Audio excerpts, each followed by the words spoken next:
Good morning, good morning, good morning. How's everybody this morning?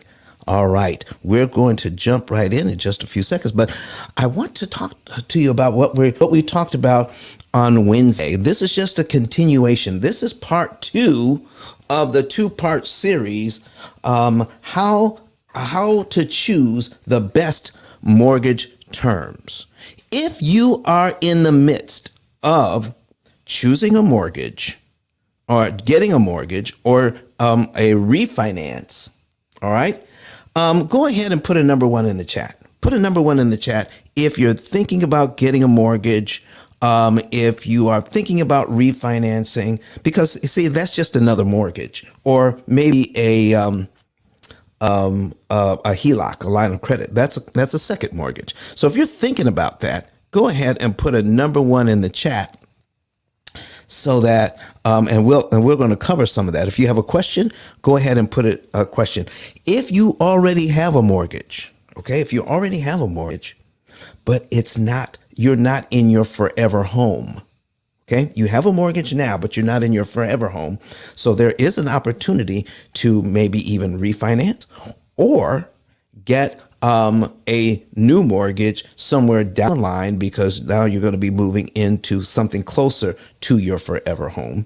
Put a number 2 in the chat. So if you're thinking about getting your first mortgage, put a number 1. If you already have have a mortgage and you're thinking about maybe getting a refinance, or you're going to move on to another house, put a number 2.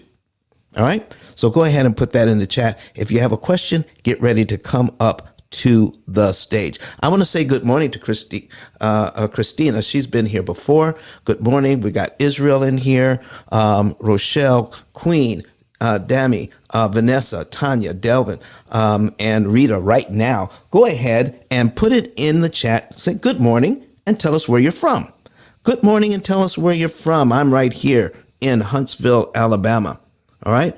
And my name is Don Daniel. I'm going to put let's see, Huntsville, Alabama. That's where I'm from. That's where I'm living now. And we're going to send that. Boom.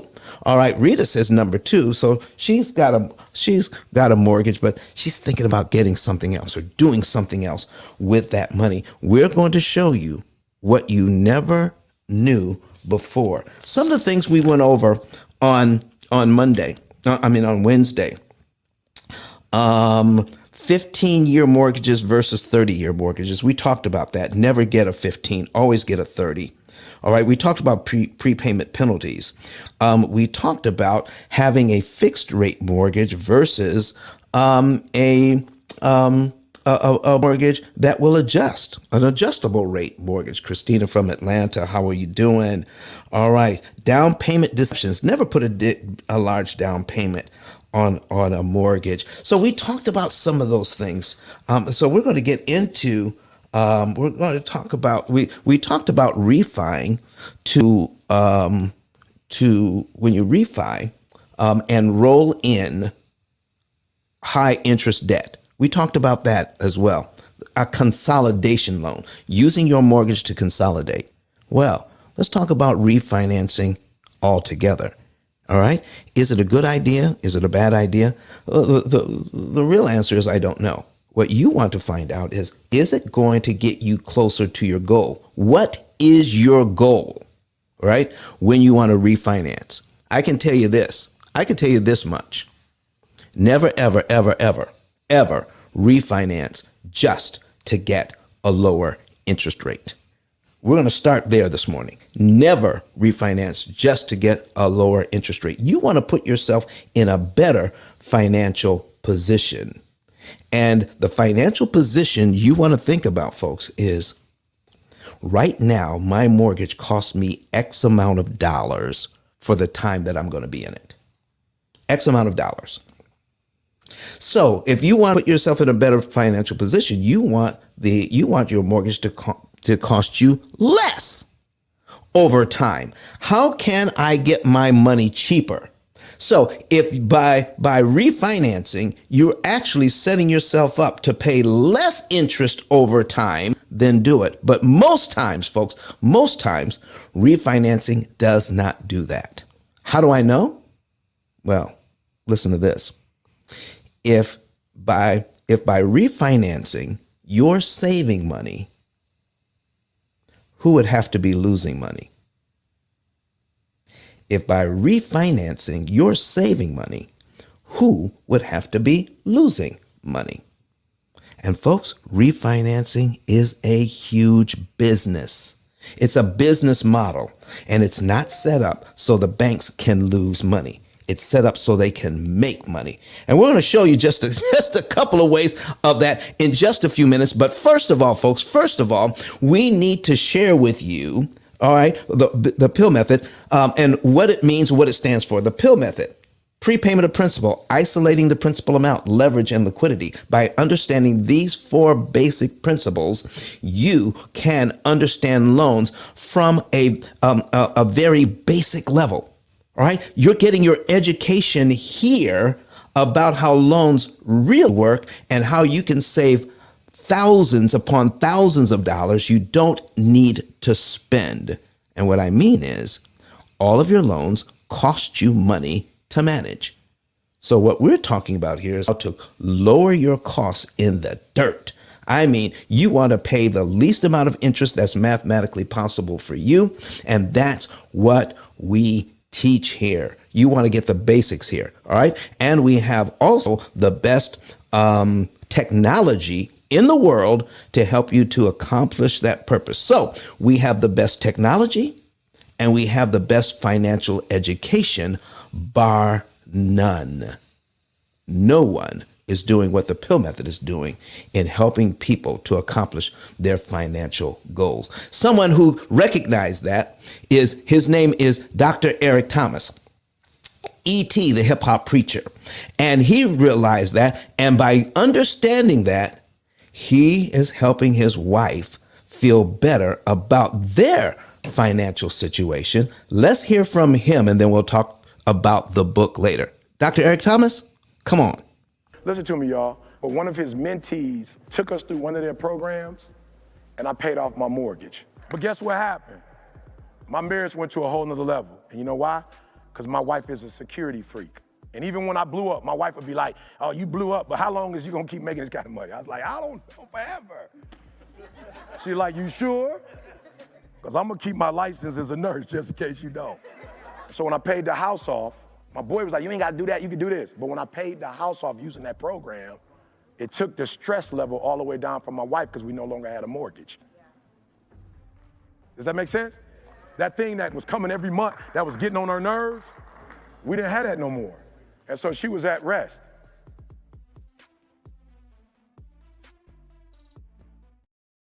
You heard him, folks. He is the #1 motivational speaker on the planet right now. And he uses the P.I.L.L method to pay off his mortgage so that his wife could have less stress. That is amazing. Now, I also have the privilege. Now, he writes books, okay? And he's got a brand new book out that is on multiple bestseller lists right now. But in May, I had him come in to speak for our conference. And I was able to sign my book and put it in his hand. And we have pictures about that. So, folks, here's the book, The P.I.L.L Method, A Better Way to Eliminate Debt.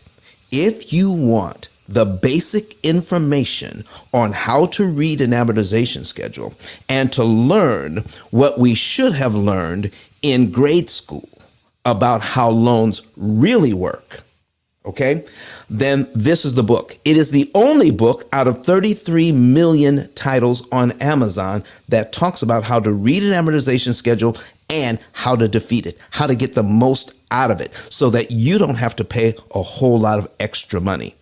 And folks, that extra money you're paying in interest, you can't also invest that money. So this interest is robbing you of generational wealth that you should be building even now through compound interest.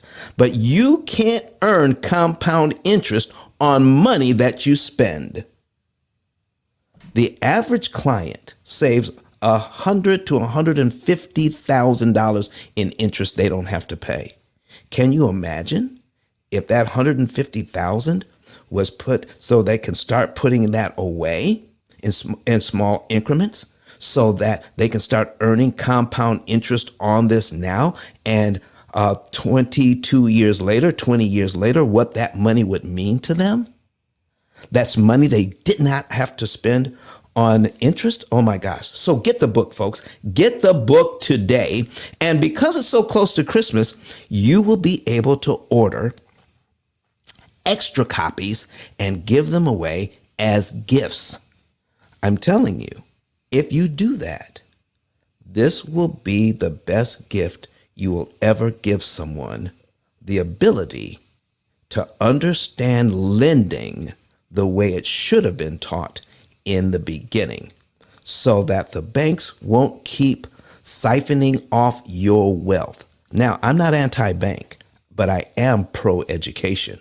You need to know this. Good morning, Lady Miss. Good morning, Lena. How are you this morning? Listen, folks. Oh, Lena, I see you got your balloon there. Happy Clubhouse anniversary to you. Let me check out and see here how long you've been. Okay. Oh, 1 year. 1 year on Clubhouse. All right. Fantastic. Good to have you in here. Folks, we're going to be putting some things on the screen. And if you want to see what we're talking about, go to Facebook, YouTube, Twitter, LinkedIn, search P.I.L.L method on a secondary device like your laptop or your tablet computer, and you'll be able to see what I'm getting ready to put on the screen right now. I said we're going to talk about first, we're going to talk about down payment deception from a different perspective. We talked about down payments in the form, not down payments, refinancing. All right. People who refinance to cash out and pay off high interest debt. I showed you that on Wednesday, by doing that, people who are like rolling in their 28 and 29% credit cards and their car loans and their student loans into their mortgage are actually trading a 20 to 30% interest rate for 350 to a 300% interest rate by rolling it in the mortgage. You want to see Wednesday's show that will help you to prepare this. So let's go ahead. Let me pull up some things on the screen. And I've got to see where this opens up so I can give our producer, Kurt Nugent, which screen to put this on. And I got to see here, which screen is it going to go on today? All right, it's going to go on screen 3. And so that's the one I need to share. So let's get out of here and put this up, get that out of here. All right, move this over, move this over, and move this over. All right, we'll keep our thing on the screen there. All right, here we go. And we're going to share the screen. All right, and there we go. Okay, share screen, and we want, there we go. All right, folks, we're getting ready to get started here, and I'm going to put on, let me see here. We need to move this over to this screen. I'm using 3 screens today, folks. That's why I love Kurt being here, because as I'm watching like 4 different screens, he's helping us to make sure you're able to see everything. All right. So let's go ahead and put that on. And I need to get to down payment deception. So let me get over to that part of our slideshow and we'll get it ready. All right. No, I was refi fantasy. All right. Let's put that up. That's what we're talking about. Refi Fantasy. We are all set to go. If you have a question or comment during this session, go ahead and raise your hand. And I'm going to talk about right now one of the things that we need to be careful of when we refinance. And here is the first thing. If I have, I've got a $200,000 loan at 6%. The bank is now offering me 3%. All right. And they're going to roll in the closing costs into my mortgage. Should I take it? The first answer is I don't know. All right. But let's take a look at how this thing shakes out. Here's what you want to know, and write it down. Just by getting a lower interest rate does not automatically mean you're in a better position. Because for some, even for most people, having that higher interest rate actually has you in a better position to pay the loan off faster and cheaper if you know what to do. And we're teaching what to do.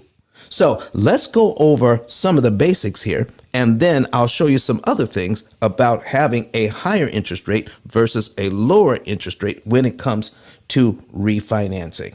Okay, so here is the $200,000 mortgage at 6% over 30 years. The monthly payment is $1199.10. Now, here's the first thing that you need to understand. People generally refinance after 5 to 7 years. 5 to 7 years. And I think it should be a requirement for people to see how much interest they've paid in those 5 to 7 years. So let's take a look at this loan. All right, let's take a look at this loan. And if you're looking at cumulative principal and cumulative interest, that's column 3 and column 4 on your screen, you'll see in 11 months, all right, that this person has paid $10,944.42 in interest on this loan already in just 11 months. In 12, look at this, in 12 months, look at that, 11,933.19. Wow, that is a lot of money. 11 grand, almost $12,000 in just 1 year in interest alone. In 2 years, folks, that's $23,714.90. That's just in 2 years. That's just the interest paid. And guess how much money has gone to pay down the mortgage in that amount of time? Only $5,063.50. That means that this person has paid out over $28,000 just to get $5,000 paid down on their loan. That's it. That is a whole lot of money. Now, here's what we're looking. Here's 7 years in. 7 years in. Oh my. $80,000 in interest already paid and only paying the loan down by $20,000. Listen, folks, this is a $200,000 loan. And they've already paid out $100,000 in the first 7 years. On a $200,000 loan, they've already paid $100,000 and they're only in year 7. What is wrong with this system? Does anybody else see anything wrong with this system?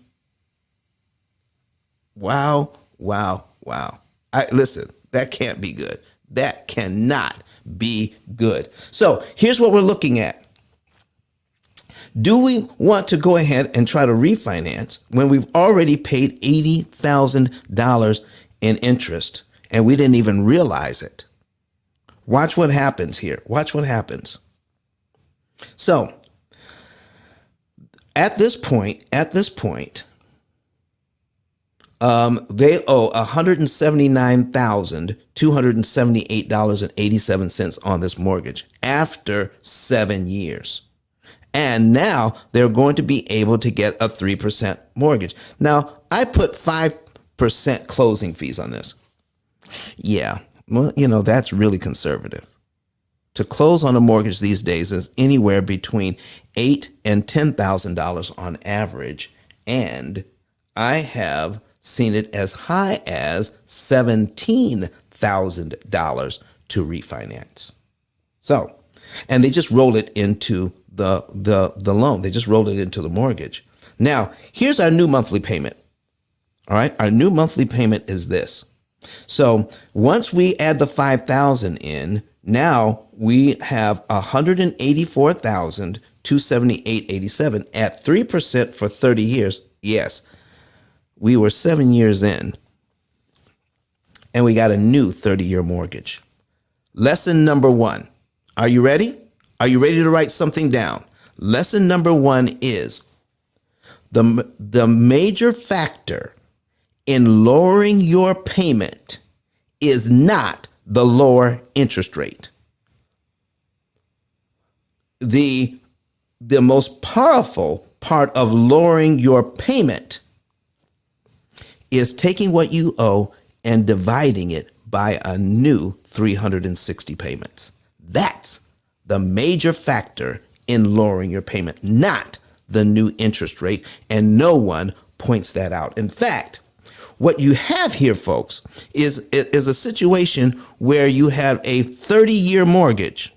7 years in, you refinance, and now you have a 37-year mortgage. Isn't that true? Anybody ever think about it that way? And do you know that Americans, watch this now, Americans don't have 30-year mortgages. You know what they really have? Most Americans have a string of 5 to 7 year mortgages until they die because they keep refinancing for whatever reason. Not 30-year, a string of 5 to 7 year mortgages. So if I get this new interest rate, all right, and then for whatever reason, I refinance 7 years from here, now I have a 42-year mortgage. And every time I refinance, I keep adding it on. I keep adding it on. Folks, that's why 9 out of 10 people will never pay off a mortgage because of that. That's another thing that happens when we refinance. But watch, let's just look at the numbers, okay? So now you've seen this part. Let's take a look at the numbers here. And if you're new to the room and you want to see what we have here, go to YouTube, Twitter, Facebook, or LinkedIn, search P.I.L.L method, and you can see the live that we have up on the screen right now. So you can see what we're talking about. So now we have a new principal amount, $184,000. We have a new payment of $776.93 because our old payment was $1,199.10. So we got a new lower payment. All right. But look at this, a new 30-year mortgage. Okay. But our annual interest rate is 3%. That's got to be better.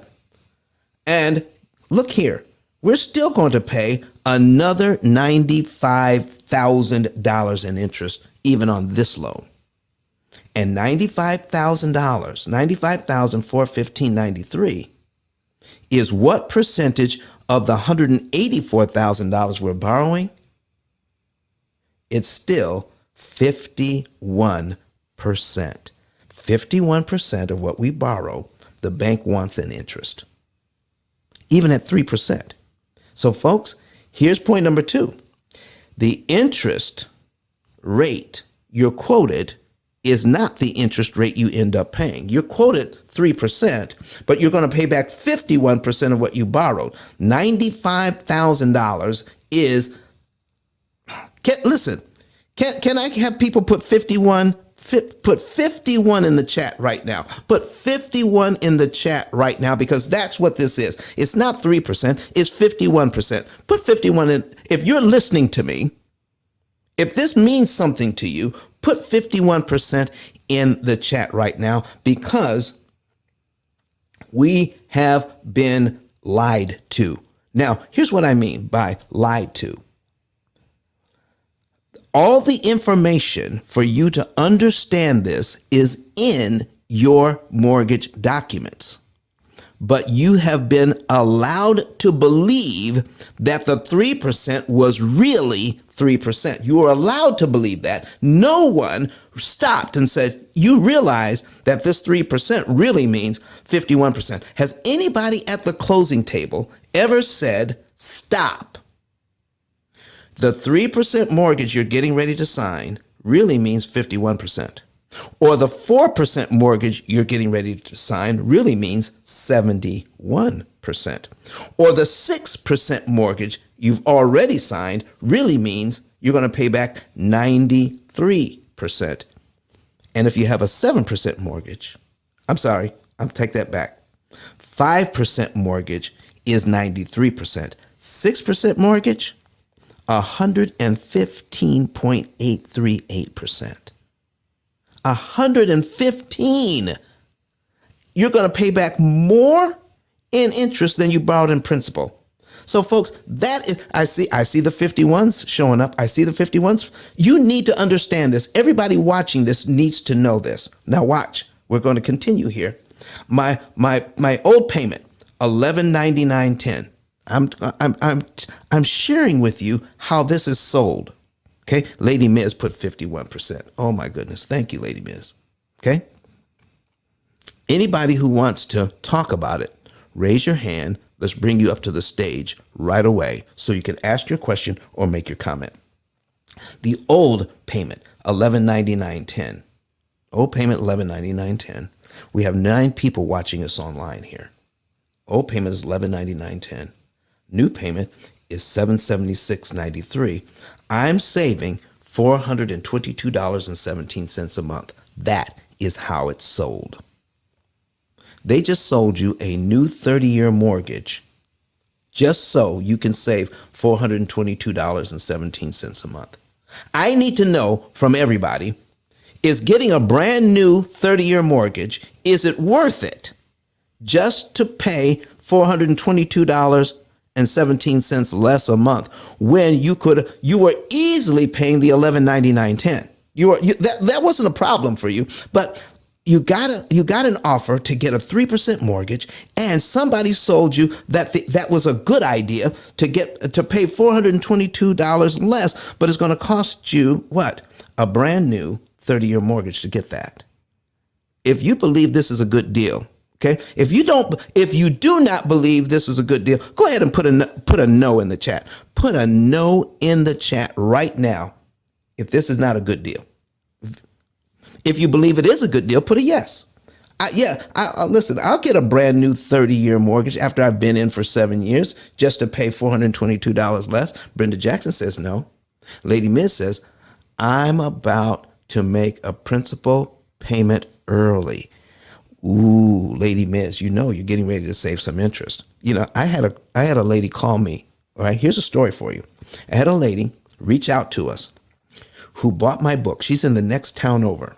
She didn't realize she's in Decatur. I'm in Huntsville.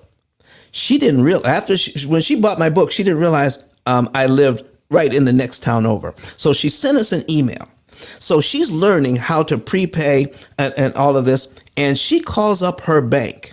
Oh my goodness. She talks to 6 people there and talked to them about what she's learned from my book. She says, I talked to 6 people there and none of them knew what I was talking about. She was trying to figure out what was the best time to pay her mortgage to save her interest. When was the best time to put an extra principal payment on to save her interest? They said, not only did they not know the day, they didn't even know how you could save interest by doing that and to try to figure it out. They had no idea. And she talked to 6 people there at her mortgage company. So she writes us an email. How do you do that? I said, well, the only way to do that is to do the math and figure out with your particular financial budget and footprint, what is the right day for you in this month, but it may change the next month. It is not the same every time. Okay. When you're putting money on debt, you don't do it every month anyway. You don't pay extra every month. You don't do a principal prepayment every month, only at strategic times during the year. And when you do that, you can optimize your interest savings, meaning here's how you save the most amount of interest per dollar applied, letting the computer figure it out. She says, oh, no wonder they didn't know. And I say it in my book. Here's who does not know what you're learning this information from my book. Here is a short list of people that don't know what's going on in my book. Real estate agents, loan officers, CPAs and accountants, financial planners, people that should understand money, insurance agents, people who should understand money from this level, helping you to get out of debt. They have no idea how the loans actually work because they were never taught.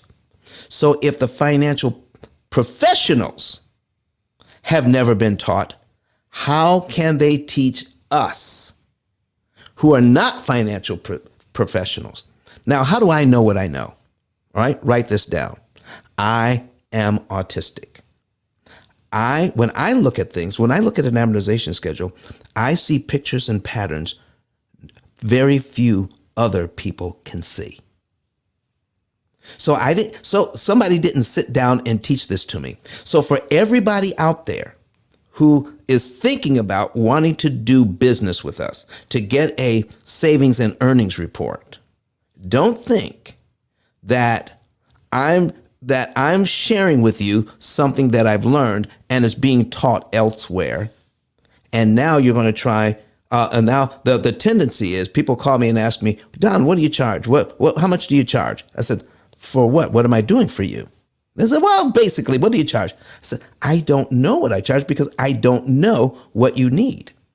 And besides, you want to know, when you're asking how much somebody charges, you want to know what you're going to get for that money that you've paid. And before you sit down and talk with us, you have no idea what we can do for you based on the current information you have about finances. You've got to get rid of all of that and understand that we're giving you something completely new. And then when you see what your benefits are going to be, then you can then understand our charges. Oh my goodness, it's a brand new day, folks. It's a brand new day. So here's what we've got: $422.17 in savings. Now, remember I told you we have $5,000 that we prepay, that we have in the closing costs. Let's start paying back that $5,000 in closing fees. In 4 months on this brand new mortgage, we've only, I need you to look at column 3 and column 4. The numbers are in red. If you're new to the room, go to, just go to go to Facebook or YouTube, Twitter, or LinkedIn, and search P.I.L.L method, and you can see what we're talking about. All right. So in column 3 and 4, we have paid back on the $5,000 in closing fees, only $1,200. Look how much interest they've received on a $1,200 loan, over $1,800. In 7 months, we've paid it down by $2,230. Folks, we're just paying back the fee just to get back to, oh my goodness, just to get back to the original amount of the loan before we refinanced. We added on $5,000 for this privilege. In 10 months, we've only paid back $3,000 of the fee, and already we're at $4,500 in interest. In 12 months, that's in black, it's not in red, but in 12 months, we've only paid back $3,800 of the fee with a $5,475 interest tag on that. Oh my goodness. Lady Miz wants to come to the stage. So I said something that has her going. Lady Miz, how are you doing this morning? I'm doing great. How are you? Excellent. Thank you so very much. What's got you excited this morning? Everything. What do you want to talk to? What do you want to talk to us about? Well, I actually had a question. I'm not sure if you will be able to answer it, but I want to tell you what I'm trying to do. I want to build my real estate portfolio, right? Yes. And I already have two mortgages. Hopefully today I'll get the time to fill out the paperwork so I could set up a meeting with you. Yes. So I already have two mortgages. Now I do have the money to pay for something else, but I know getting another mortgage might be an issue when they use the debt to income ratio. So my question to you, Mm-hmm. when we talk about interest and things like that, two things, if if you know about it. One, is it smart to do an interest only loan? And two, should a person use a no doc loan? Are you familiar with either one of those? And if so, would you be able to I tell me if they make sense? absolutely love both. Oh, you do? Why? Can you I explain love to me why? I love both of them. Okay. Really? Remember, listen, if you've been in my room before, you know that if you control the principal payment, you control the loan. Have you ever heard me say that? Yes. Okay.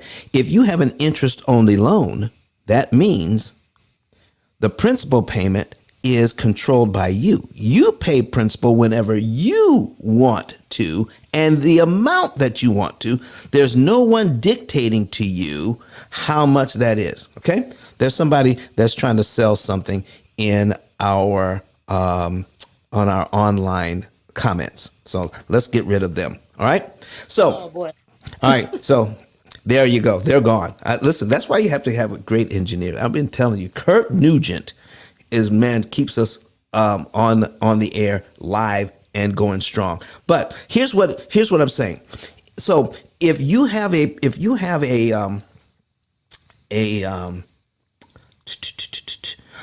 interest only payment, correct? Yes. Your payment is determined by your interest payment is determined by how much you owe. Isn't that correct? Correct. Mm-hmm. Well, what if you give the bank, give me a number. What if you want to pay some money on principal, right? Because you're not required to. You're only required just to pay the interest. But what if you want to put money on principal because you can? Having a interest only loan does not mean you cannot pay principal. Did you know that? Yes, I knew that, but I always wanted to stay away from those because they seem Why? so scary to me. Wh- Like, oh, you're going to be paying interest forever. But I guess it makes sense. Yeah, I was like, you don't have to do it their way. You don't have to do it their way. It sounds Right. scary, doesn't it? It does. Listen, everything sounds scary until you know what to do. Can I ask you something, Miss Lady Miss? Sure. How many young artists do you see that come up to you and ask about getting into the business and they're scared to move forward? How many? It's not that they're scared. They just don't know what to do in the right way to do it. Oh, so do you have the same trepidation as they do? No. Why is that? Well, I educated myself. I took the time to learn the business and Yes. to educate myself on it. So now, I'm more aware I can make better choices and better decisions. There you go. And that's what we're doing here. Some people think that the major portion of what we do is our technology, but the technology is in and of itself no good without the advanced education on understanding how loans really work. So you're getting that education. The education that you're giving a young artist getting into the music business is information that you've gleaned over the years, and you don't have the same trepidation as they do. And Lady Miz, let me tell you something. Getting this education is going to be the best thing you've ever done. So let's take a look at it. So now, give me a number that you could put down as a principal payment on a interest only loan. $1,000. $1,000. So whatever you owe. So if it's a $200,000 loan and you put $1,000 on, okay, your interest payment is based on a $200,000 loan. Right. But if you give them $1,000, now you have a $199,000 loan. Yes. Can they charge you the same amount of interest as your payment now? No, they can't. So you are in ultimate control of this loan. Not only can you pay principal whenever you want and get the benefits in the way that you need to get them, you can even control your payment. I love that. Doesn't that make sense to you once you know? Yes, it does. Because like I said, I've always been so afraid to do interest only because I didn't understand the technique and the method behind it. So now I know I don't need to be afraid anymore. Now, what about that no-doc loan? Come on, a no-doc loan. Now, here's what we're talking about, a no-doc loan. Now, basically, it depends on the bank. But on a no-doc loan, they're going to take whatever you tell them as evidence. Okay? They're going to take whatever you give them as evidence. Like, how much do you make? All right. And then you tell them, I make X amount of dollars. And they may not ask you for documentation to prove that. Right. Okay. Now, here's what you need to do. If you can get a no-doc loan and they're asking you good questions, okay, you don't want to put yourself in a position just because it's no-doc. You don't want to put yourself in a position that's going to hurt you financially down the road. Right. Okay. You just listen, having a no-doc loan just kind of speeds things up. And we got Norman in here, and he's a real estate agent. So let's see if we can invite him up to speak, and get him up here. So listen, we are talking about, how do we understand this whole idea of no-doc depending on the bank that we're dealing with. No-doc does not necessarily mean bad, but it can be abused by getting more than you're able to handle. That's the only thing you have to worry about. But being one of our clients, the major portion of what we provide is education and and consulting on these issues so that you can stay out of trouble financially. Okay. So you have a built-in consultant to ask these kinds of questions so we can run the numbers. Wow. Okay. I got to definitely get on the move on it then. I can't be playing around. Like I said, I'm getting ready for work. Sometimes it be taking up my time, but I'm finding time today to fill that out because I was looking at a property over here. Yes. Another property that I wanted to purchase. And I want to move. Well, I'm not trying to move fast, but I do want to move quick enough to go over everything with you and sign up before I make that decision. I don't want to make the wrong decision. Ah, good. So Armand has something online. He's saying interest only loan is the same as a first tier home equity line of, it works the same way. Armand, if you have a home equity line of credit in first position, that means the only mortgage you have is your home equity line of credit. And if you have the interest only option, every time you pay principal, then it lowers your monthly payment. Your minimum monthly payment every time you put money on principal. But guess what, Armin? If you out of your budget, if you could know the exact amount of money that you would need to leave in your line of credit to maximize your interest savings per dollar applied. There's benefit in that. Norman, how are you this morning? Don, good morning. It's been a while. I'm glad to be back and be able to support. How are you? Listen, man, I'm doing great. I'm doing great. I'm doing great. What can you tell us? Can you tell us, being a real estate agent, can you tell us about no doc loans? What is your experience?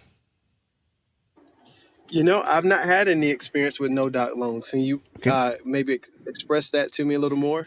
All right. Well, we talked about having you have to have on a regular mortgage, you have to have all this documentation and proof of how much money you have in the bank, blah blah blah, how much money you make, and then on some of these loans, especially in commercial loans, if the loan makes money, if the deal makes money, if the bank can lower their exposure by making sure that if you default, they can sell the property, some of these commercial banks will not require you to have the same type of documentation as other banks. They'll take your word for it. Wow. Yeah. Yeah, that's you definitely want to have some expert eyes on the deal there, because I do know from just my experience on the commercial side, those covenants are very important. And you don't want to break contract or break the covenants that they have in place, Mm-hmm. because like you said, that gives them the ability to either collect the funds on the loan early, that's Mm-hmm. called calling the loan, Mm-hmm. or to even take control of the real estate. Yeah. Meaning, give it back because you didn't pay. Exactly. And they love to do that. And some people even call that lending to own. Lending to own. What does that mean? I'm going to lend you money on a property, and I'm really secretly wishing you would default because I'm going to be in a much better financial position if you do. Lending to own. Remember that, folks. Remember that. Lady Miz, are you complete for now? Yes, I did have one statement. I just wanted to tell you, I had interviewed someone who do know doc loans, Mm-hmm. and one of the things that he told me was it it doesn't really matter what like it like your debts and things. It Right. only matters when they can make money. If it looks like the home or the business is going to be able to make money. So someone looking to do a single family home that they're going to live in Mm-hmm. is not something that a no doc loan would be good for. There you It has go. to be something where that they know, hey, we don't care what you got going on. If we know that we're going to make some money off this deal, then we're in. Exactly. Exactly. So that means that you're getting into the property under that's under market value, plus the amount of money that you have to put as a down payment on a commercial deal improves the bank's position here, and they will lend you money that even if you default, they can sell it and make money. Yep. Okay, There you go. All that's right. that's what it means for. I listen. I would not be afraid of a no doc loan. Okay. All right. Thank you so But much. but we're Yes. but we're going to be able to actually give you advice there, so that you can know. How would you like to be able to know, what is this going to mean for me 10 years from now? We I can would love. we can project that so that you can make good decisions based on what's going to be happening in the future. All right. Okay? Well, yes. Thank you so much. You're welcome so much. Is there anybody else here that's raised their hands wants to come to the stage? Okay, so folks, here we are. We're in a situation where we've refinanced, paid $5,000, all right, for the refinance. We've already paid $80,000 in interest in the first 7 years on this loan, and now we're refinancing. Okay, so in 12 months, we're just paying back the $5,000 fee. In 12 months, we've already paid $5,475.74, just trying to pay back the $5,000. Let's go to the next slide. All right, so here's we have it, and in line 13. Okay, starting out in the next year, starting out the new year.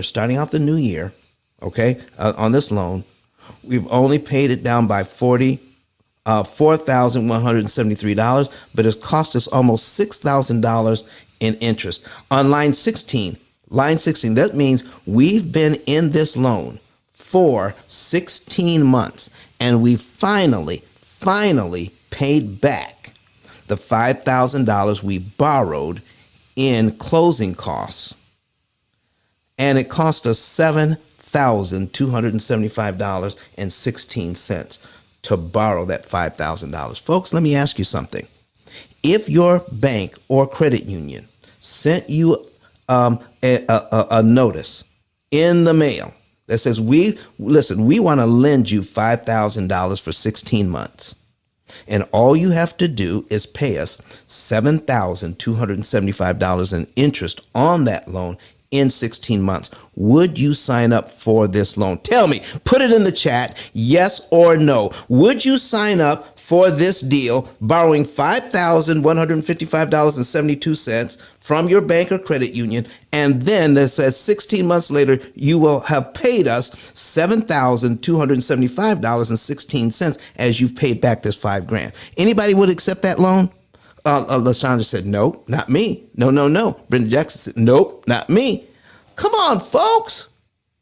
This is what's going on. This is what's not being shared with you. All right. So let me ask you another question. If you borrowed $1 from me and I say, pay me $2 back. Okay. Give me $1, give me my $1 back and $1 in interest. What interest rate am I asking for? Put it in the chat. What interest rate is that? When you pay $1 interest on $1 loan, what interest rate is that? Anybody know? Go ahead and put it in the chat. Put in the comments. Lady Miss says 100%. Norman says 100%. RC says 100%. Jonathan Jones. Listen, they're saying 100% interest. So, folks, if you borrow $5,000 and your mortgage says 3%, but if you borrow $5,000 and you pay back $5,000 in interest, what interest rate is that really, even if it's in your 3% loan? What interest rate is that, folks? Come on. $5,000 you borrow, pay back your $5,000 plus another $5,000. Whoo, look at that. Look at that. Look at that. What is it? What is it? That's still 100% all day long, folks. It's still, well, actually, it's a little over 100%. It's like this is like 120%. 120% interest on a $5,000 loan. This is one of the reasons why banks they thrive on refinancing. So whatever money they lend you for the refinance times the 1 million, 2 million, 10 million customers that they have, they can lend you anywhere between $5,000 and $17,000 to refinance, and they're going to make anywhere from 120 to 300% interest on that loan, and you don't even realize they're doing it. That's one of the reasons why they do refinances. It is a huge moneymaker. Somebody got something to say? Yes, and I know you're talking about mortgages, I believe, but this is why you also get those letters in the mail about getting a new car, trade up. So if there's a new, 2003 model of your car, they want you to come in and, hey, we'll, finance, give you a lower interest rate, sure, but of course the interest is what they're concerned with collecting. Exactly. And when you do that, folks, most of you have negative equity in your car.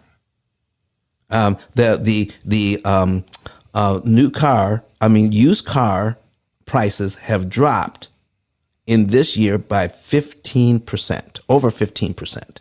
So you used to be able to make money on your used car, but now it's getting to the point where you're not making money anymore. So most people who trade up go in and take their negative equity and make it part of the new loan. That means you owe more on the car than the car is worth.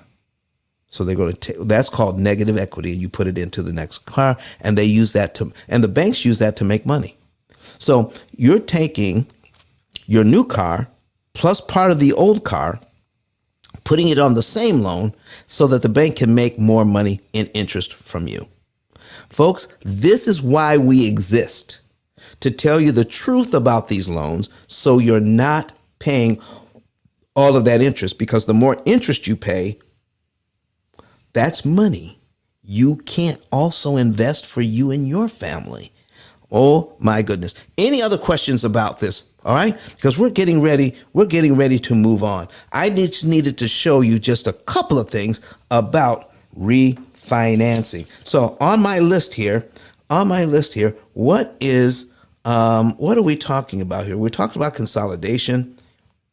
All right, let's talk about outside of that. Let's talk about paying off your credit cards every month.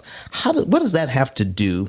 What does that have to do with mortgages? Let's go ahead and put the book back on the screen, and we're going to talk about interest rates, interest cost versus interest rate. Okay, in my book where we talk about interest cost versus interest rate, let's talk about what we're doing with by paying off our credit cards every month, how that makes us feel. It makes us feel great because we're paying off those credit cards. I'm not saying that we shouldn't. I'm just saying that it could be that we're making a financial mistake doing it the way that we're doing it. All right? So let's take a look at what's going on here. So in my book that you can get on Amazon, go to Amazon, you can get this book and give it out as Christmas gifts this year. Get it for yourself and get it for others. This is the kind of thing that you learn from talking to us. Do you know how many people I talked to over the years that have told me, Don, I never, ever pay credit card interest? Does anybody want to see what the problem is with only focusing on paying off the credit cards every month? I have somebody here that says, what is this? Oh, Vernell, the Uber driver, says, hi, I saw you briefly and turn my head to the other side, now again live, where I find your book. This is very interesting. Okay, that's what we're talking about, Vernell, the Uber driver. Okay, where you can find the book is on Amazon. The P.I.L.L method, a better way to eliminate debt. All right. So when we're talking about just this subject alone, how could that hurt your mortgage if you are looking at paying off your credit cards? All right. And why do we do that? Does anybody want to come to the stage and help me talk about this right now about credit cards? Because I'm getting ready to put on my screen here an amortization schedule. And we're going to go over that. Paying off the credit cards in a way. Okay. So let's go ahead and put Brett Whistle on the screen. If you want to see this, go to LinkedIn, YouTube, Facebook, Twitter, and search P.I.L.L method, and you'll be able to see this live. All right. So let's take a look at now. I need who wants to share with me the highest interest rate you've ever seen on a credit card? I need you to put that in the chat for me because I need people to kind of help me out here. What is the highest interest rate you've ever seen on a credit card? Somebody tell me. Go ahead, put it in the chat. Put it online. LaShondra says 26%. Anybody else? She says, I've seen 26%. Anybody seen anything higher than 26%? Okay. All right. Since no one has put anything else in higher, we're going to use LaShondra's. We're going to use her example of 26%. So I'm going to put in. Let's put in $10,000. Okay, $10,000, and I'm going to teach you how the bank looks at a. That's 100,000. We need to delete that. $10,000, and we're going to put it in as 26%. 6%. All credit cards are amortized not over 360 months, but 240 months. 240 months. Okay? So let's go ahead and calculate that. And let's see here. We're going to delete. No, we got to add another zero. $10,000 at 26%. 240 months. All right, I need you to show you the interest cost on this loan. Okay? On the very first payment that you would owe interest, your interest only payment, that is your interest cost on this loan, $216. $216. What does that mean? $216. Okay? If I pay off the $10,000 in 1 month, okay? What is the most the bank can charge me if I borrow $10,000? What is the most they can charge me in 1 month? Okay? Oh, something happened to my studio lights. Hold on. Oh, there we go. All right, had to adjust them. All right, so what is it that how much can they charge me? Okay, what is the most they can charge me? Anybody? Put it in the chat. What is the most they can charge me? Listen, Norman, thank you much for being here. All right, what is the most they can charge me based on what you see here? It's $216.67. That's the most they can charge me in 1 month. So, folks, by paying off the entire $10,000, what is the most interest I can save? By paying off the entire $10,000 at one time, what is the most interest I can save by paying it off? Folks, it's the same $216.67. So let's go ahead and put on our $200,000 mortgage that we were using before. Let's put that on. $200,000 at 6%. 200,000 at 6%. Boom. All right, 199.10. All right, 1199.10 is our payment. So now I could take the $10,000. Listen, I'm just saying you need to understand what's going on. We can't look at interest rate. We need to look at interest cost. So I could take the $10,000, pay it all off at one time on this loan, on the credit card, and save myself the $216? $216.67 in interest.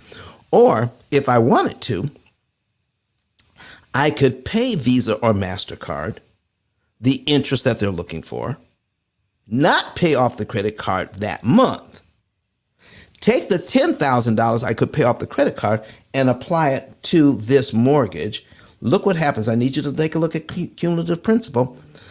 I feel good about paying off my credit cards every month. But what could I do with that $10,000 if I put it on this mortgage? It knocks off 45 payments. 45 payments. 40.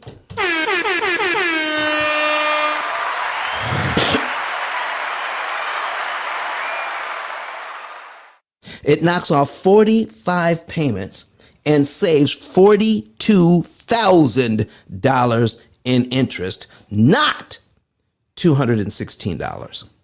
Folks, can you see that we need to take a more strategic approach to our debt? I'm not saying don't pay off the credit cards. What I am saying is, should we take a more strategic approach to our debt if we're taking a look just at interest rate when we should be looking at interest cost? So here's my question. If this is my situation, by paying the credit cards off every month and ignoring the mortgage, am I setting myself up to be in debt longer? I need to see your answers. Okay? A lady miss said, I'm sick. I just paid off $8,000 in credit cards last month. She's shaking her head. She says, I could have put that towards the mortgage. See, folks, when you work with the P.I.L.L method, we're taking, this is the knowledge that we have been taught is to pay off those credit cards. But we can use that to leverage. Listen, I would pay $216 every day of the week if it would save me $42,000. Listen, folks, are you hearing what I'm saying? Are you picking up what we're putting down? We need to understand interest cost versus interest rate. This is valuable information. So, what else can we talk about? Paying off the credit cards in this way. Now, what will our program do? Our program will let you know when to put extra money on the credit card and when to put extra money on the mortgage to save you interest overall. We're still going to pay off the credit cards early. We're still going to pay the mortgage off early. The credit cards are still going to get paid off before the mortgage, but we're not doing it exclusively and ignoring the mortgage completely. Does this make sense to you? There is a time and a place and a way to do this to save you money. Folks, think about this. The more money you save in interest, the faster you get out of debt. Not how fast you can pay off a debt. It's how cheaply you can pay off a debt that matters because of the interest cost, not the interest rate. Interest cost versus interest rate every day of the week. Being with the P.I.L.L method is not just the technology. Just the coaching alone is worth the price of admission. Just the coaching alone, just the strategy sessions that we have with each and every one of our clients. Each and every one of our clients gets strategy sessions, so they will not. Some of our clients, if they don't have those strategy sessions, they will put their old ideas into this new program and they will not get the results that they're looking for. Not at all. So this is why we offer that as part and parcel of this new program is the education so that we can undo the miseducation on how we view lending and our loans. Oh my goodness. That is what we're talking about today. Listen, what are we talking about next? I got a whole list of stuff here. All right. Simple interest versus compound interest. Anybody ever heard of that? Simple interest versus compound interest in trying to explain how lending works. Okay, Liza, you're in the room. Oh man, I'm in the back channel. I just saw you come in. All right, there she is. Liza, how are you? Liza, I like that PTR, okay, that you got there. That looks good. That's a new picture, all right? So I'm glad to know that that's you, because when I see the picture now, I don't know what to say. All right, folks. So what are we talking about next? Simple interest versus compound interest. I got to make it my note here. Simple versus compound. Have you ever heard that? Have you ever heard that? Listen, we got 10 shares in this room. Listen, we need to share this room. Listen, if you have gotten value out of this room so far, if you've heard some things you've never heard before and nobody else is teaching, all because, you know, I'm autistic and I see things here that no one else sees, and I'm teaching it to you. If you're finding value that you're not going to get anywhere else, I need to get more shares on Clubhouse. Okay? Go ahead and share it, folks. Share it on Clubhouse right now. I need to get up to at least 20 shares because you guys are getting valuable information that other people roaming the hallways looking to see what they can find on Clubhouse so they can stay out of the drama rooms and come in here that's going to help them save money. All right. I mean, tons of it by not doing what they've been taught to do for years. How many have heard you need to pay off your credit cards every single month. And now you know that you need to do it strategically so that you don't pay a lot more interest somewhere else. Oh my goodness. That's what we're up to 13. Come on, share it some more. Share it some more. I see somebody even clipped what I said already. That's a good clip. I hope it was a good clip that you received. Let's talk about compound interest versus simple interest. So when you see somebody on the internet talking about leveraging credit cards or leveraging a line of credit to help you to pay off your mortgage or putting your home in a HELOC versus a regular mortgage. And some people might express it as, if you put it in if you're using a HELOC, that's simple interest, but if you have a regular mortgage, that's compound interest. Okay? Not true. Not true at all. Mortgages do not use compound interest. Compound interest means that when you get interest on your earnings, let's say you have an investment, all right, or you have an insurance policy that pays you dividends. So when you receive those interest payments, they become part of your principal. And now the company that's paying you interest now starting to pay you interest on your interest. That's the compounding effect of compound interest. Getting interest payments on your interest. Mortgages don't work that way. That you pay interest on the unpaid balance for 360 months. That's an amortized interest loan. So it's amortized interest. Okay? Now, here is what we're talking about. I don't care what kind of loan that you have, whether it's a credit card, whether it's a home equity line of credit, or conventional mortgage or FHA mortgage. They're all amortized interest, all of them. Some of them have different rules. Okay?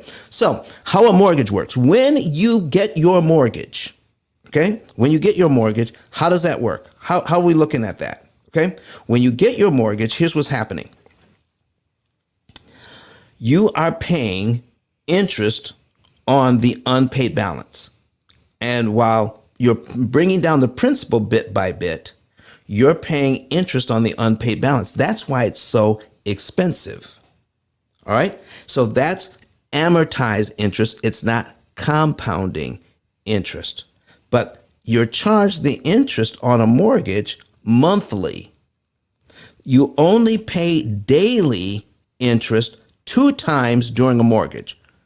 Once before the first payment, and when you call to find out what is my payoff. I want to pay off the entire rest of my balance. Then they will give you a payoff that is good until a certain date.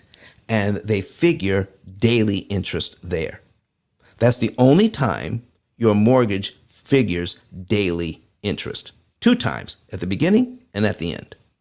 Now, even though the other loans that I mentioned are amortized and not compounded, what they do is on a line of credit, you pay interest on the average daily balance, but it's still based on an amortization schedule.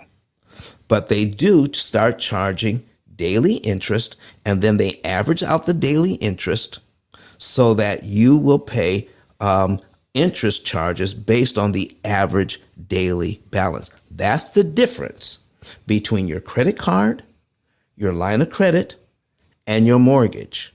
They're both amortized. It is not simple interest versus compounded interest, because compounding doesn't exist when it comes to mortgages and other loans in the first place. So let's get rid of that. So has that myth been sufficiently busted here today? Okay? If it has been, put a number 9 in the chat and share this out a few more times. And if you're online watching this, go ahead and share it to your family and friends on whatever platform you're watching us on. All right. All right. So what else can we talk about? It's 8:15 a.m. Let's do a quick reset. You are in the P.I.L.L method room right now. And what we're talking about is part 2 of how to choose the best mortgage terms, how to set up your mortgage so that it saves you money. And so you're not giving all your money away to the bank. And if you're not a member of this club, go ahead, click that green mansion at the top and follow me and follow the club. If you're getting good value here, go ahead and follow me and follow the club. That is the only payment we're asking for. That's called social currency. All right. I am not pinning a link to the top for my Cash App. Okay. We ain't doing that. I know some people do, but we're not doing that. So what we want to make sure is if you're getting value, then whatever the Lord puts on your heart, then that's what you're going to do. I would much rather have you as a long-term client helping you and your family. What if you knew this when you just started out on your own? What if you knew the stuff we're talking about today? Folks, here's what I'm talking about. If you knew this stuff, you'd be much further ahead because you're not in the financial position you're in. You're not in the financial position you're in because you've been irresponsible with your money. Most of us are in the financial position we're in is because we followed the advice of so-called experts for years. And we didn't know how it was hurting us. And I'm here to tell you, it's not your fault. It's not. How could it be? It wasn't because you weren't paying attention in class. It was because there was no class. There's no class on this. It's only here. Why? Not because how smart I am, but because how my brain is wired when I see things other people don't. That is a total gift.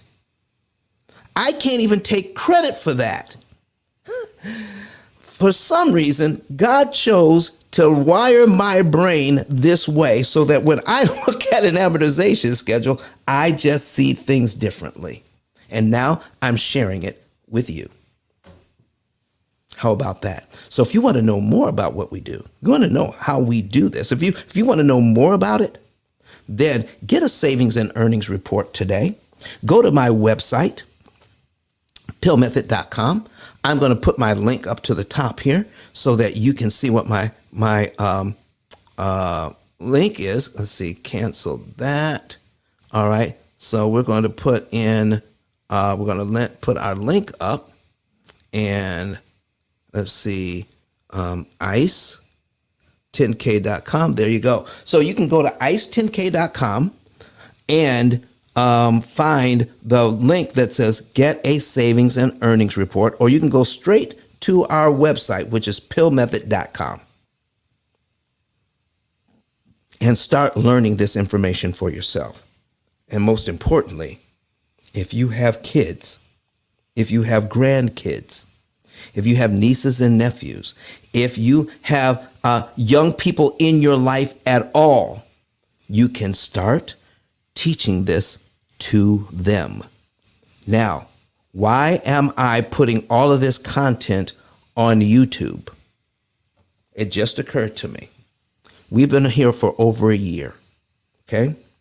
And this is show number, I can't even see what show it is. 167, 168. I don't know. 160. I don't even know. You see, tomorrow is not promised to any one of us. Tomorrow is not promised to any one of us. If something should happen to me, these videos are up forever. The book is out there forever. These videos, people watch them over and over and over again, and they can be shared. So folks, If something should happen to me, we want the information to go out. I don't want it to die with me. I've been given a mandate. I've given you a gift. Go out and give it freely. You have received, the Bible says, freely give. So we're giving it out. All right. So, but in the meantime, guess what? I read another book that talked about the go-giver. All right. And in that book, it says, your income will be determined by how many people you serve and how well you serve them. If you serve people well. David says this is episode 171. Thank you, David. All right. If you serve people well, they will pay you for what you know, for the value you provide.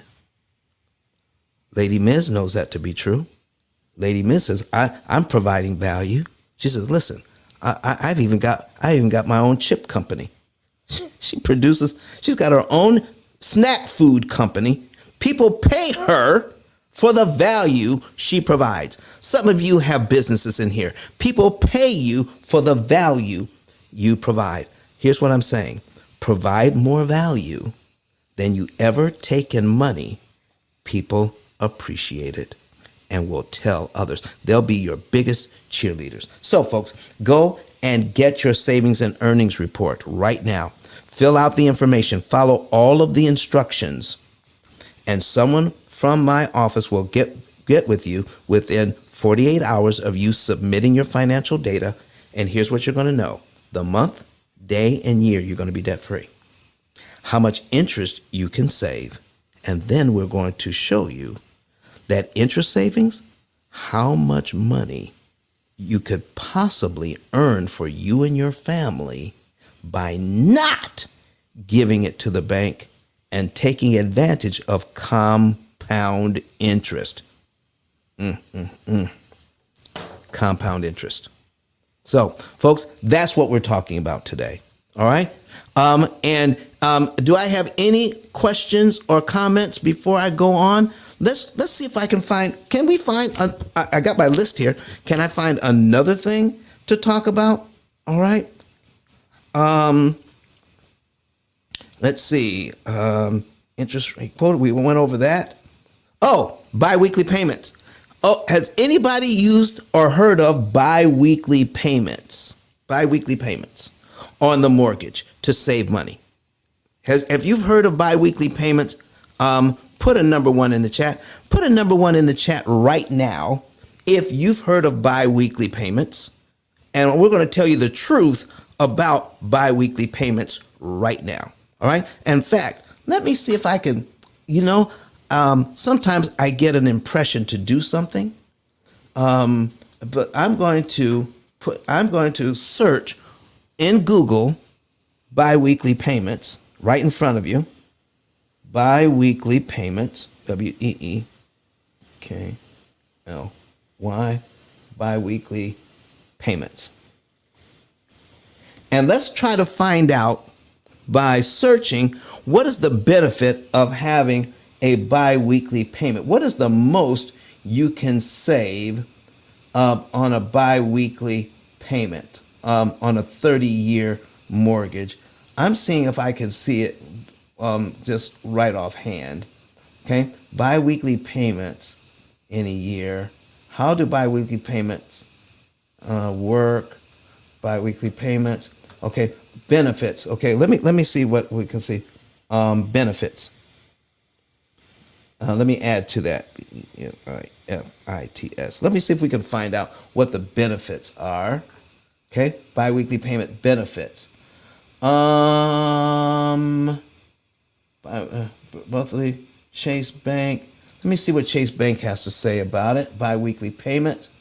And what is the most we can save? I'm going to see here on a 30-year mortgage. Let's see. What is the biweekly benefit?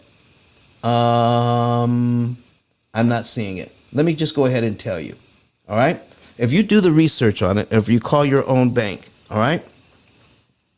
All right. And Charmaine says break it down. She's all ears, okay?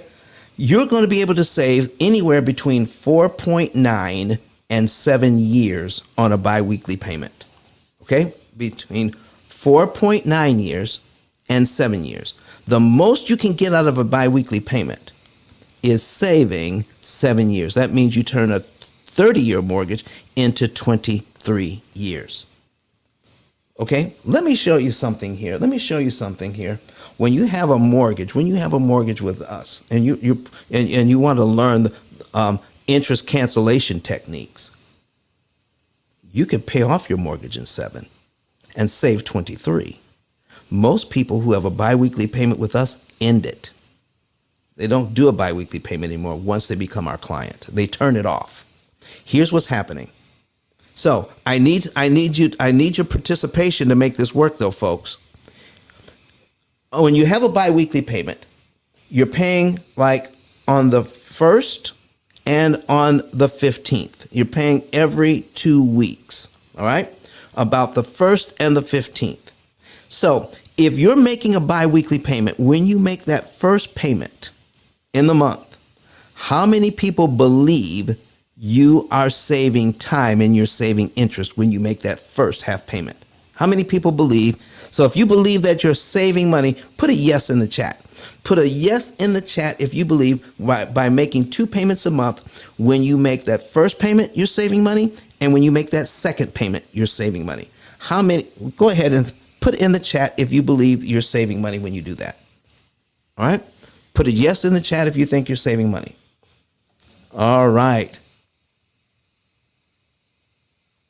All right. But while you're answering that, all right, Armin says here, he's running large balances on credit cards, will reduce credit ratings. Does the calculator take that into account? So, Armin, why do people want a good credit rating? Why do they want a good credit rating? That's number one.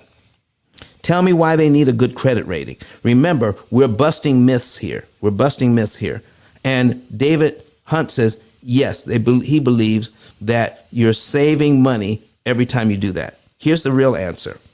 Mortgages, write this down. Mortgages only accept full payments. Only.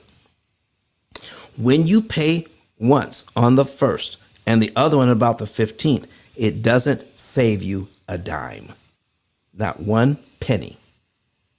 It doesn't work that way. Okay? There are 2 months out of the year where you're going to pay 3 of those half payments because of the extra week. Every 6 months, you're going to pay once about the 1st, another one about the 15th, and the other one about the 30th of the month. All right? And so that makes 3 payments. So that extra half payment in that same month, that's the one that saves you money because that payment goes straight to principal. The 3rd payment in the month goes to principal, and you only do that every 6 months.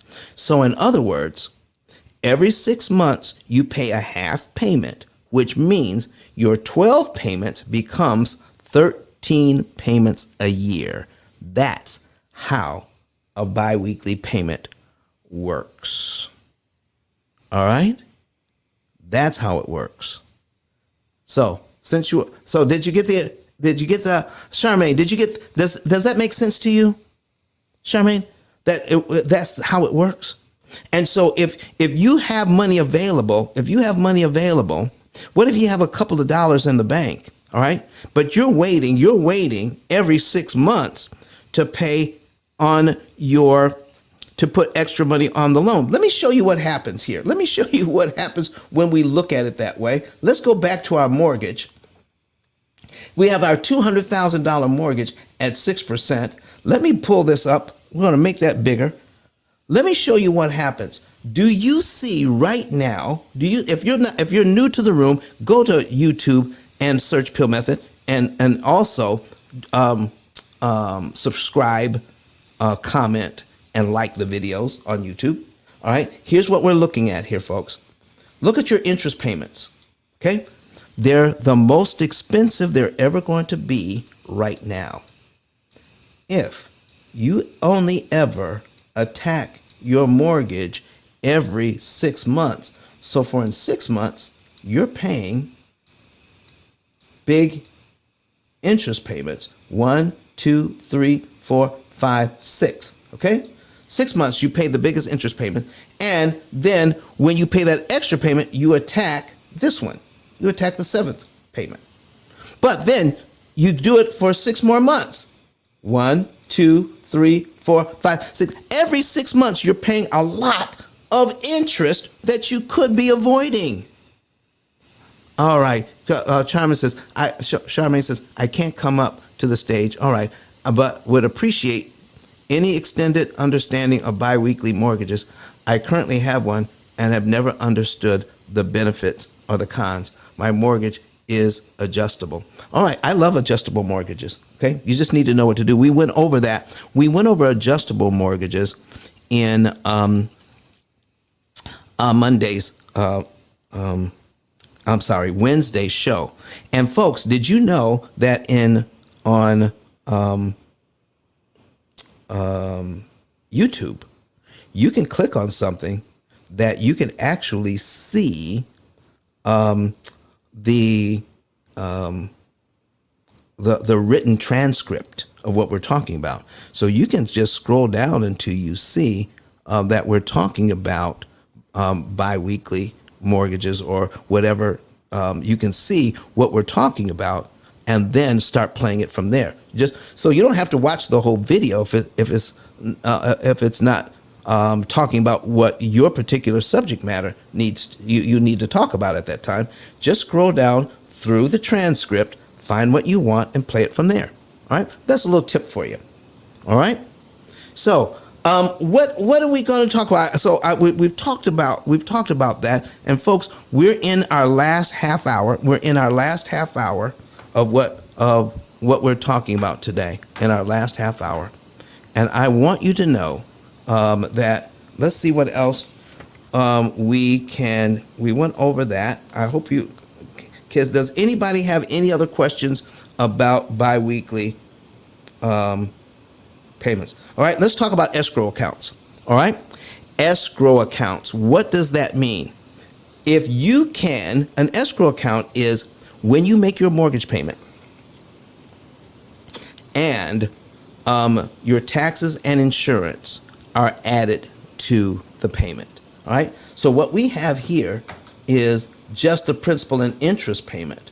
So, and on average, now this is just an average, it doesn't work out this way all the time, but if we have a payment of $11.99.10, so you're going to pay somewhere between 20 and 25% of that is going to be your escrow account. So we're going to add plus 20%. Equals, that's $239. So it says on average, your taxes and insurance would come up to about $239 a month.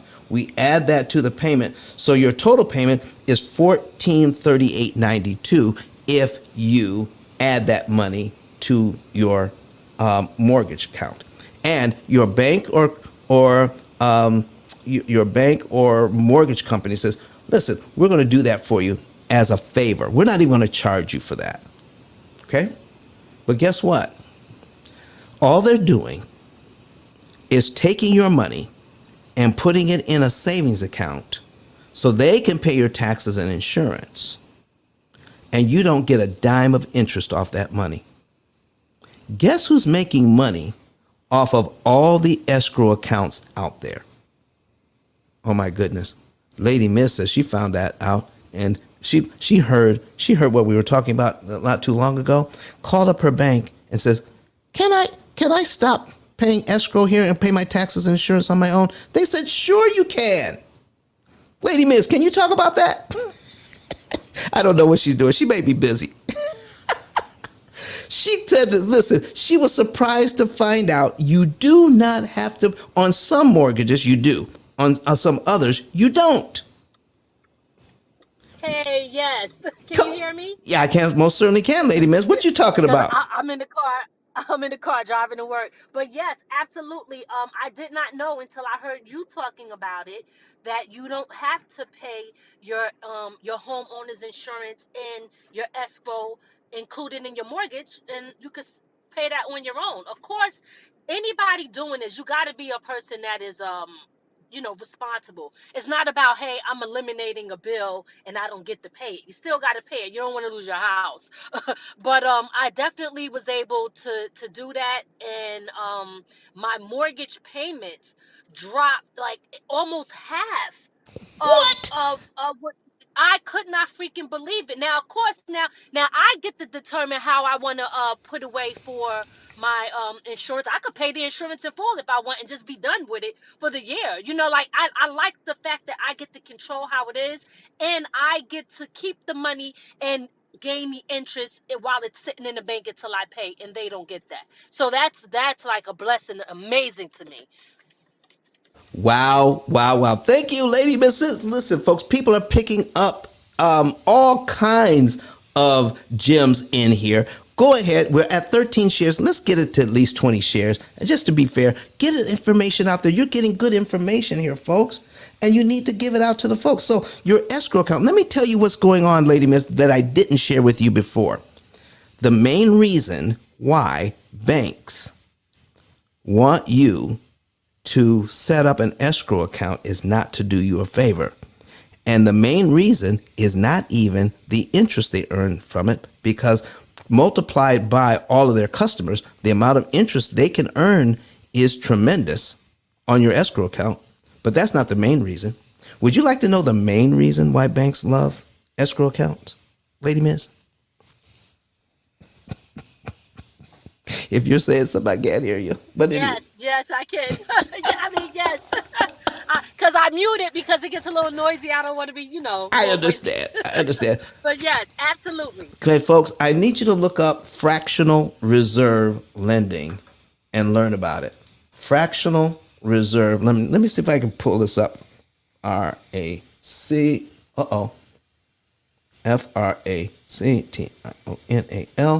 Fractional reserve banking. Fractional reserve banking or lending. Find out what that's all about. Okay, it's in here. Somebody did a master class on it. All right, fractional reserve banking, how it works. All right, so here's what here's what we're talking about.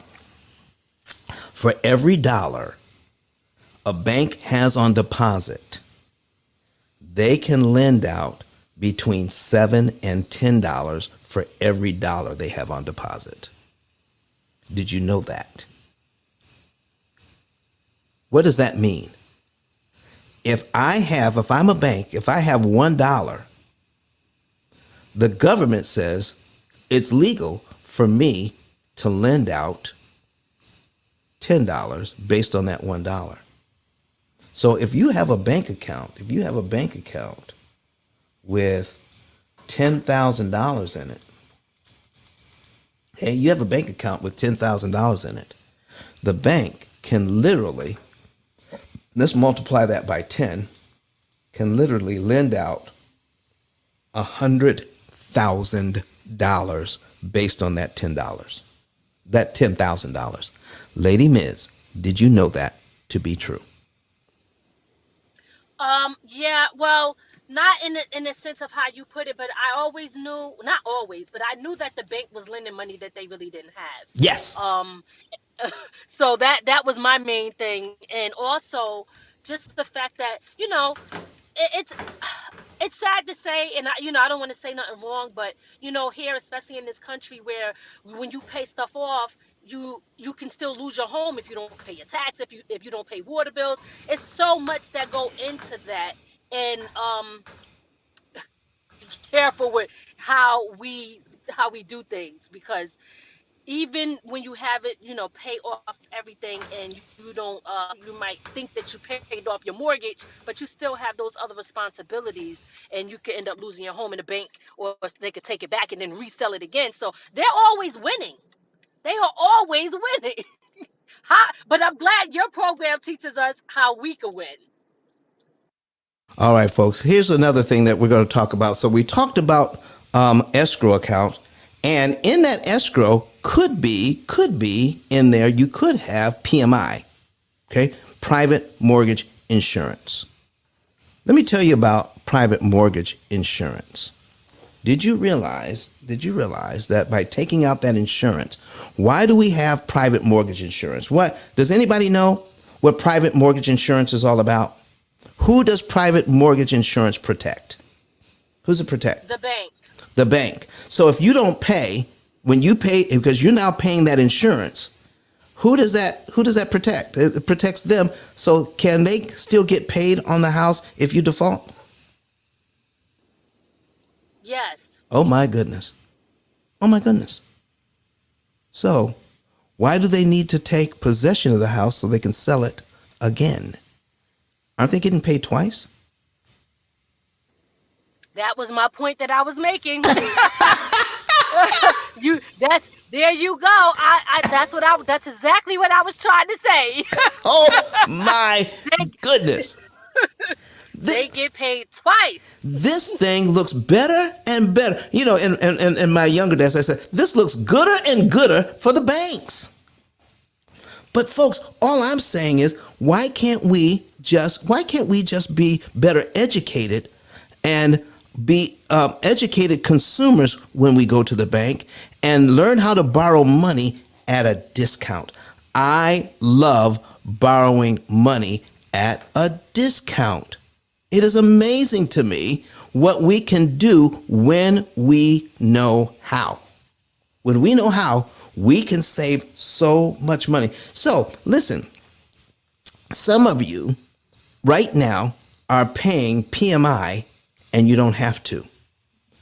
On some types of mortgages, so you're going to have to call your mortgage company and find out which type you have. On some, they require you to have PMI forever. Okay? On some, you can end your PMI payments once you have paid down your loan by 20%.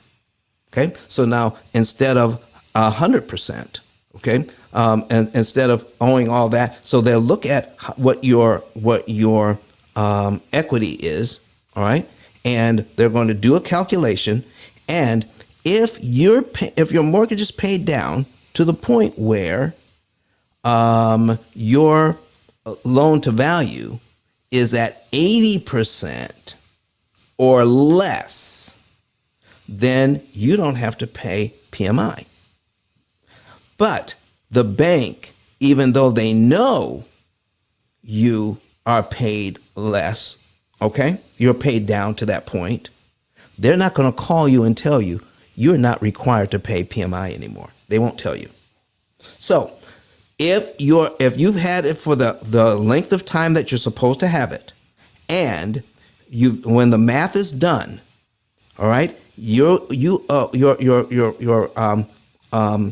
the amount of money that you owe versus the amount of money that your house is worth, if you're 80% or under, you may be able to stop your PMI payments. You just have to apply. Those are the things we're talking about that saves you money. Now, what if you could take that money and apply it to principal? Not only that, but what if you had like Lady Miz, you're putting your extra money into an account all for yourself, okay? And what if there was a way you could take some of that money that you're leveraging over the months that you have, because you're going to keep it in there for 12 months. But what if you could every now and then, if you carefully do it, take out between 200, let's put the amortization schedule back on the screen, take out between $200 and let's say $600 out of that, okay? $200 to $600, okay? Do you know that money that's sitting in your bank account that you're leveraging could actually save you almost $3,000 on this mortgage by using that money strategically? And our program is designed to help you to, if you are putting your escrow money into an account, we can show you how to leverage that money that you're putting into that account to save you big time interest on your mortgage and still pay your taxes and insurance on time. We'll build it right in to the program. Oh, there is just so much to learn here. All right, let me see. What else do we have here? All right, simple interest, we went over that. Okay, consolidating the loan, refining, we went over that. Listen, folks, I think we just about covered everything that we wanted to cover in these first two shows. Let's talk a little bit about what we're going to be talking about on Sunday. We're coming up on tax season. We're coming up on tax season right now, folks. And there are a lot of articles out there, all right? They're on Clubhouse. They're doing shows. They're doing rooms on tax loopholes. Tax loopholes. Let me tell you something. With all the tax loopholes that are out there, most of us will pay more in interest than we'll ever pay in taxes. Why aren't there more loopholes when it comes to paying mortgage interest? I'm going to go over the biggest loophole ever that is not contained in the tax code. We're going to talk about how to make 100%, 200%, 300%, 400% on your money, and you never have to pay taxes on it. We're going to go over that on Sunday. So you want to be here on Sunday, folks. You want to be here when we go over that. And we start the show at 8:30 a.m. Central Time. That's 9:30 a.m. Eastern Time. If you can't be with us, catch the replay. But we're going to be going over the biggest tax loophole ever that's not contained in the tax code. This is the biggest loophole ever.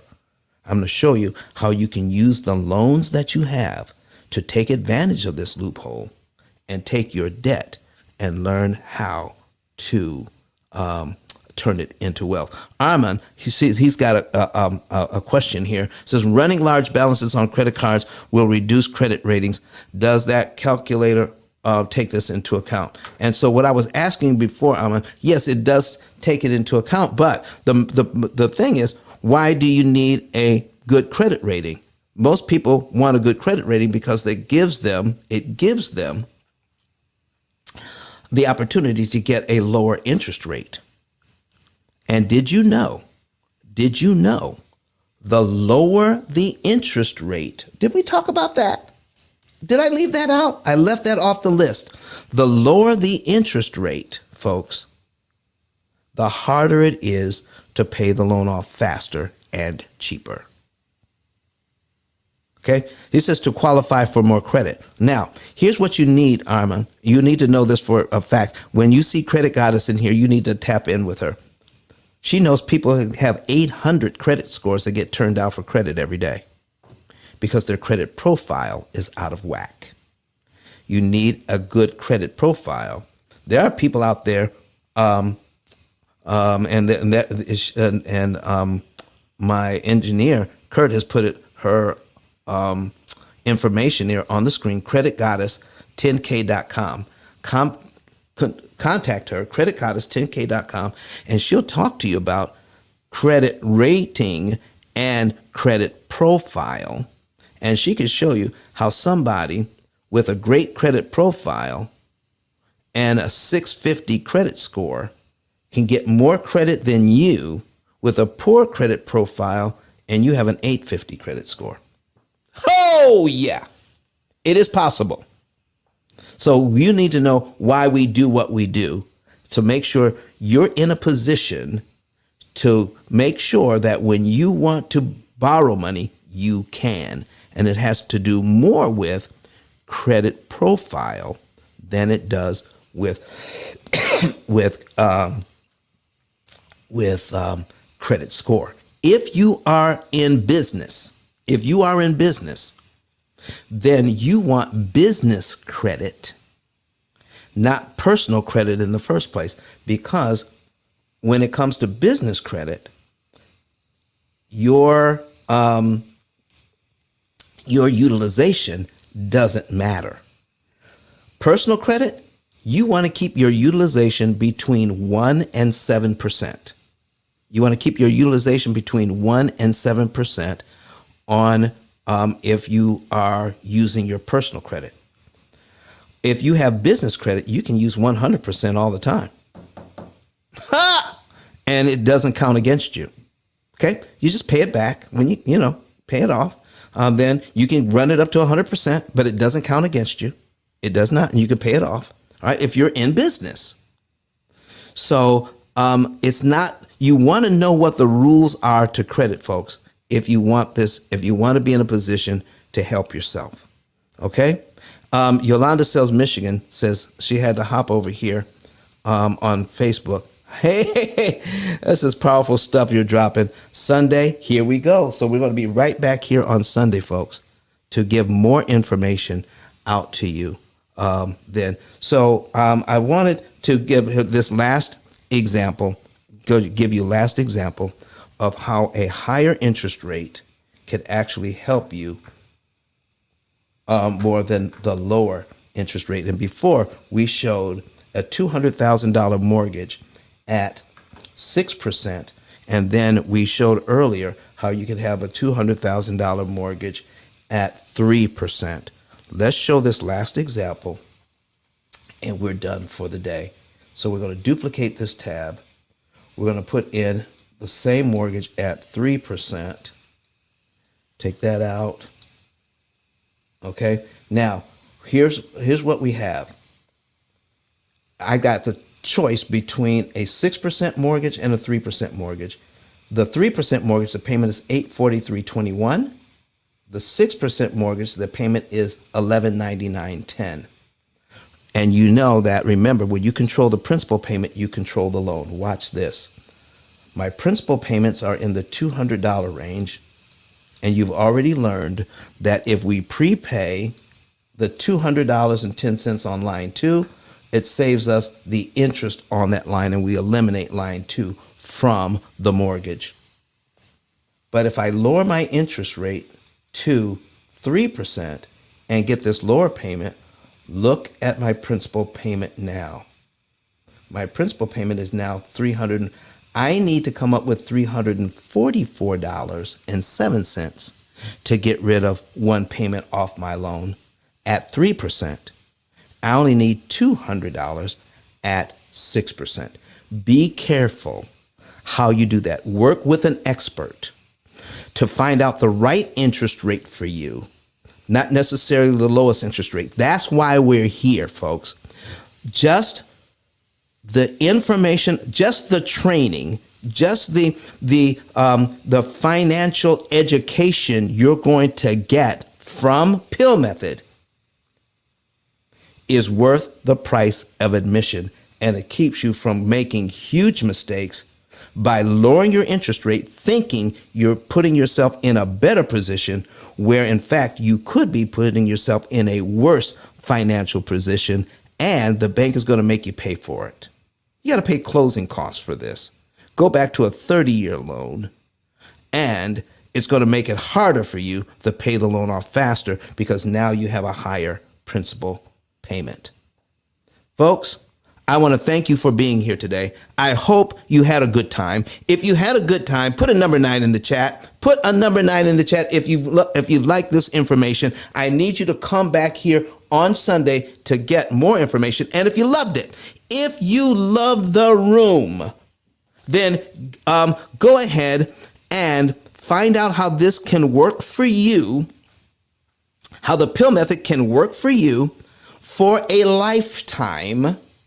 And we're going to show you how to use the bank's money and the interest you don't pay them to pay for your lifetime program. Let's get the bank to pay for your program. I love that. Okay, so you want to go to, here are the 9s. The 9s are coming in. The 9s are coming in. Steve Mack says, thank you very much. So folks, listen, go to my link, ICE10K.com, ICE10K.com, and get your savings and earnings report today.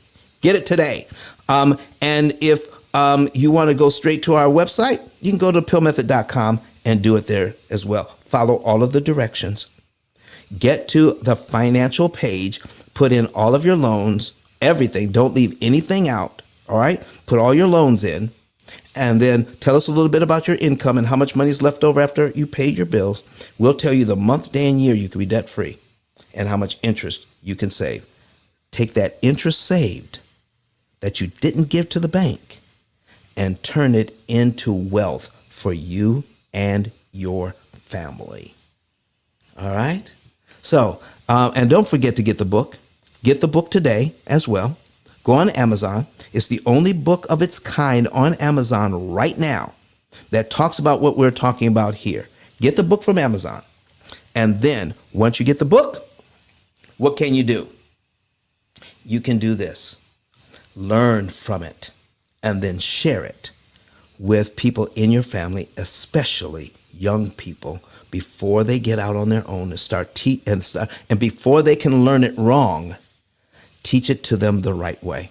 All right, folks, we're going to be out of here. We're going to hear from, on behalf of myself and Kirk Nugent, who runs everything here for us online. We're going to say goodbye. We're going to see you again on Sunday, but we want to hear from Dr. Eric Thomas one more time. See you on Sunday, everyone. Thank you for being here today.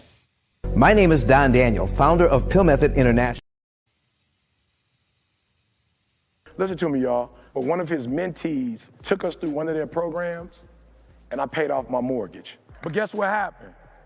My marriage went to a whole nother level. And you know why? Because my wife is a security freak. And even when I blew up, my wife would be like, oh, you blew up, but how long is you gonna keep making this kind of money? I was like, I don't know, forever. She's like, you sure? Because I'm gonna keep my license as a nurse just in case you don't. So when I paid the house off, my boy was like, you ain't gotta do that, you can do this. But when I paid the house off using that program, it took the stress level all the way down for my wife because we no longer had a mortgage. Does that make sense? That thing that was coming every month, that was getting on her nerves, we didn't have that no more. And so she was at rest.